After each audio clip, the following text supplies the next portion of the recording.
Anything with NIL that jumped out at you? Adrian Martinez signed a kind of a neat deal with a Degree deodorant this week. He'll maybe share some of his life story, which we're familiar with. He was one of 14 athletes to do that. That's the biggest deal so far, right? Ben Stilley and Jojo Doman are holding a camp. That'll bring them a little bit of money. They're going to give some of that to the food bank. Salute to them on that. Food bank's a great operation here in Lincoln. A lot of runs. Pretty modest to start, to be very honest with you. A lot of runs of ads, a lot of GoPuff sponsored posts. Yeah, I don't know what GoPuff is. I didn't either.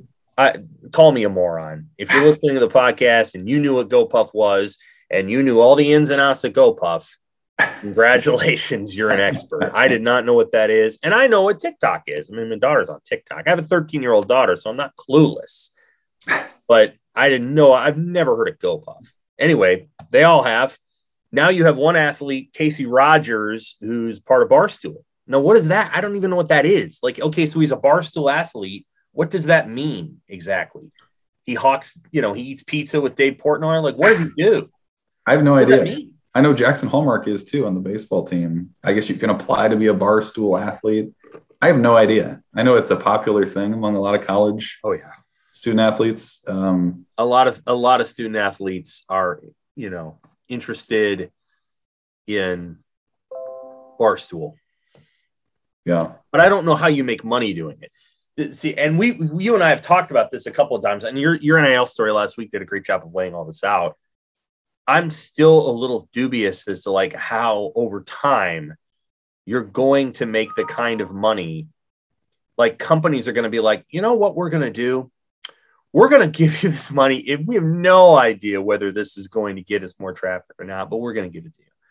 Like I could see GoPuff doing that because you can GoPuff makes sense on Twitter, but I don't know how somebody gives somebody money to like, hey, well, the local Chevy dealer, and then nobody buys more Chevys. So like, why would you give it to them? And the theory is like, well, if it's a booster, they just want to pay for it anyway. Yeah. Which, I mean, look at Miami, right? I mean, that owner of that gym down there paying every player essentially $500 a month to promote his gym. But see, that might actually work. The guys show up at the gym. They're outside. They're signing autographs like that. A gym. I could see a gym. Maybe. I'm surprised the gym has not done that in Lincoln. Wouldn't you? Yeah, but not to that extent. Every player that wants in, I mean, you're talking tens or hundreds of thousands of dollars. Like it is, I think you're going to see a lot of that. It's not always about return on investment. It's about bringing the players in, or it's about just being associated with the brand. Like, I think you're going to see a lot of that too. People who want to have a Nebraska athlete associated with them for the novelty of it or for the status of it. Like, I think it's not always going to be about making money for some of these businesses too. Yeah, that's possible. How long does that sustain? Like, how long do you want to be cool for?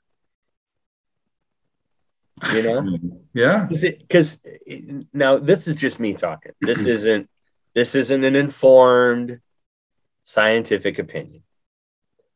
But in my experience, being able to know that you've done something covertly and that it's like a secret thing and it gains you access to an sort of an inside club because you're paying people under the table is more exciting than paying the money over the table to the extent where everybody knows what you're doing and people are like, really?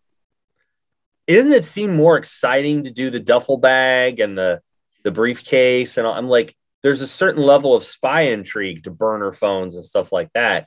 Once you actually say, this is all legal, you can do it, go ahead. Does it have the same appeal?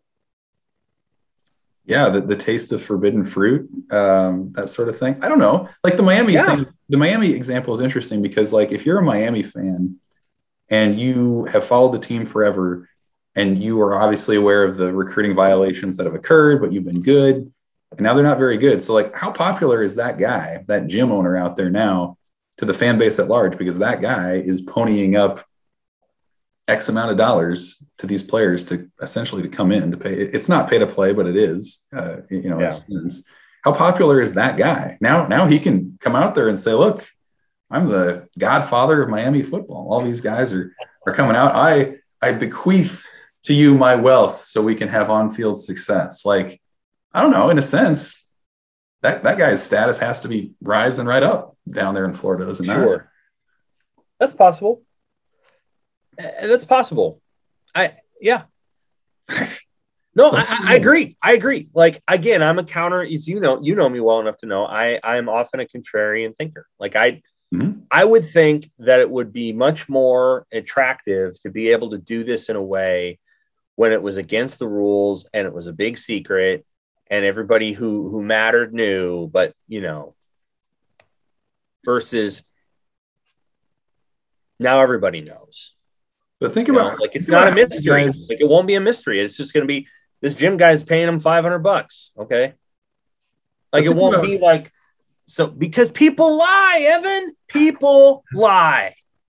But think how many people out there too are like, not only that, people are already lying in the NIL. Like one thing people can expect is payouts will be exaggerated. They will lie. I got $10,000 to do this. No, you didn't. You're lying.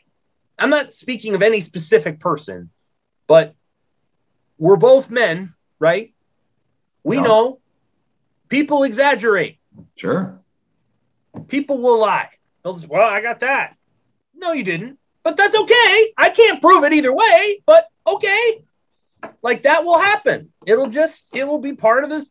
It'll be baked into the cake. We heard something last week about how right after NIL started, there was going to be a radio station that gave 5 players $25,000 each to show up on the radio each week. And I'm like, there's not going to be people that get you $125,000 worth of advertising based on that. Really? Maybe? I mean, I guess. So the way that'll work is an advertiser will pay for it, and then it'll go back to the radio station and become a neutral cost or whatever. But I'm like, that's a lot of money to pay somebody. So, we'll see if it happens. You're going to hear rumors like that all the time. Oh, so-and-so got this much money. Oh, it's a $7 million deal, but actually it's only $1.2 million unless you hit the incentive. Like this stuff will happen all the time. Yeah. And I'm here for it. I like it. It's fine. That's how people are. That's how we are in life. We talk crap at times. We exaggerate. It's okay. I'm looking forward to that. The tall fish tails. At least now they'll be out in the open, and it won't be well, I knew this person in the SEC paid $700,000 for a defensive lineman. No, he did not. That never happened. Cam Newton got like $250,000.